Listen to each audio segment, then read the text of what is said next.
Brother lads, welcome back to the Cossy podcast. My name is Cossy. Welcome back to a brand new video. This is your weekly roundup where we dive into the biggest stories around Arsenal in the transfer market from the week. It's been a crazy week. Donald Trump just survived an assassination, and that was the biggest highlight. But for Arsenal, we got some deals done. We also got a bid accepted, a bid rejected.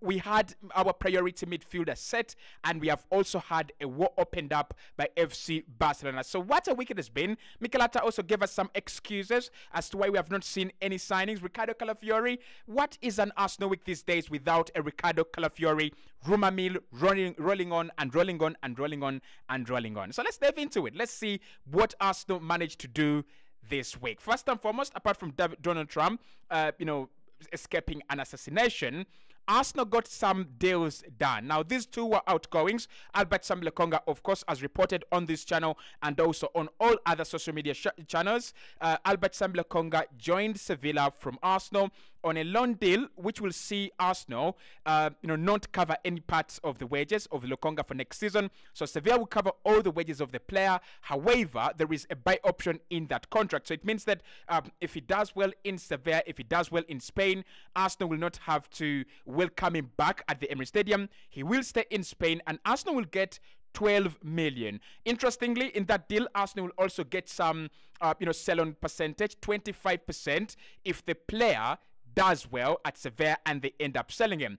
It's a fair deal. It's a good deal. I think all parties benefit. Arsenal sell off Lokonga. They don't need him. Sevilla get a player they need in that position very well. I think they really do need a defensive midfielder. And Albert Sam Lokonga goes to a club and a league where he can play and become better as a player. Arsenal in the future, if the player does well, we will get a 25% sell-on. That means that if they sell him for 10 million, we'll get 2.5. If they sell him for 20, we'll get 5 million. If they sell him for 40 million, we could get up to 10 million. So that was the first deal Arsenal did. It's a loan deal with an option to buy, not an obligation.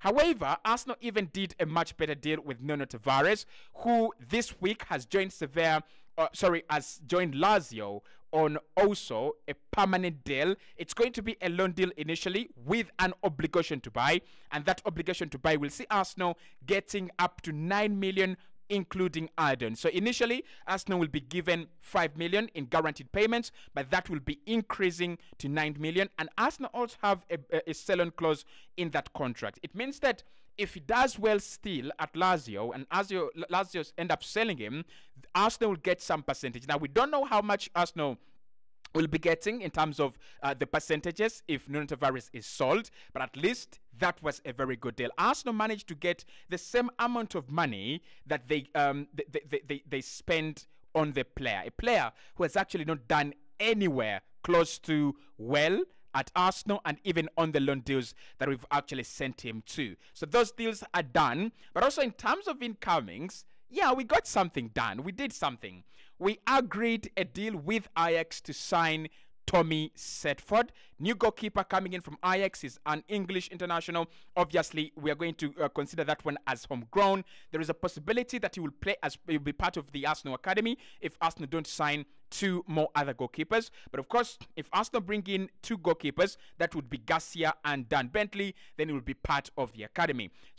People really asking questions whether he's going to play for Arsenal now. Arsenal look at him as a player that will impact the club's future rather than now. A deal close to 1 million has been agreed. Personal terms have also been agreed. A contract has been agreed upon between Arsenal and the player, and that will see Arsenal signing him for 4 years until 2029 with an optional year until 2030. So that one is also done. That is also done and dusted. We expect him to do medicals this week, and then he will be announced as an Arsenal player in the week that we have actually started today.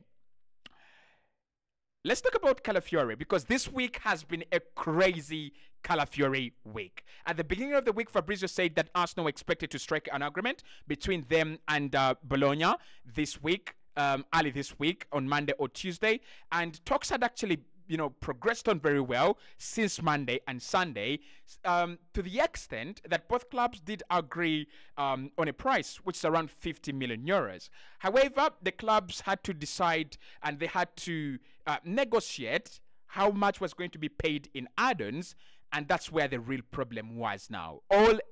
Bologna are saying, we are doing this deal on our terms. Arsenal also saying, we are also doing this deal on our terms. And ever since no one is willing to back down, since no one is willing to release and reduce their ego, the deal has been going on and going on and going on. So this is what we know from this week. From information from Italy, Di Marzio says that there is a little discrepancy. There's a little difference between the two clubs in terms of the player valuation. However, both clubs will find an agreement. That is the information he has from both sides of the coin. Arsenal know they'll get an agreement with Bologna, and Bologna also think they'll get an agreement with Arsenal as well. The player only wants to sign for Arsenal. That has been, confirmed. That has been, agreed upon. Bologna know that. Arsenal know that as well. So the likes of Chelsea, the likes of Bayer Leverkusen, who try to hijack the deal, have been told the player only wants to sign for Arsenal after his deal to Juventus collapsed. So that is where we are with Riccardo Calafiori. Hopefully this week, as we started, we get some better and beautiful updates on this one. Arsenal look to get it done after signing Tommy Setford, and they think by Monday or Tuesday, the Riccardo Calafiori agreement could actually be made official and it could be announced officially. So we wait to see. The player still in the Maldives, still doing some, I think, I'd say refreshing and, re-energizing as he awaits the Premier League and awaits that move to get done.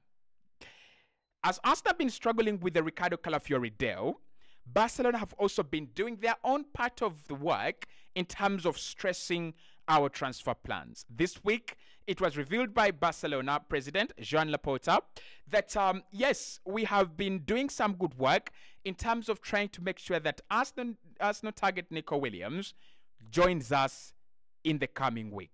And they've done it very well to the extent that they have told Real Sociedad that this week they'll be sending in offers for Nico Williams, and they also expect to talk to Nico Williams after the Euros have been completed.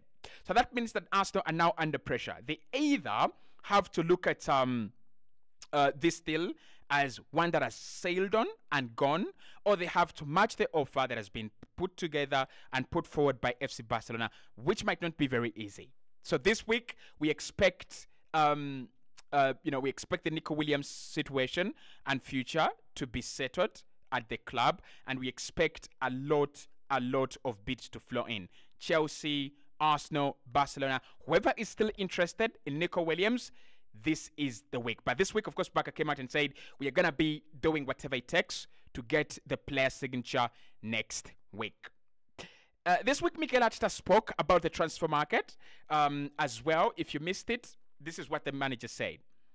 At the moment, we have been overwhelmed with what's going on in the market, especially with clubs trying to make the transfer negotiations very difficult.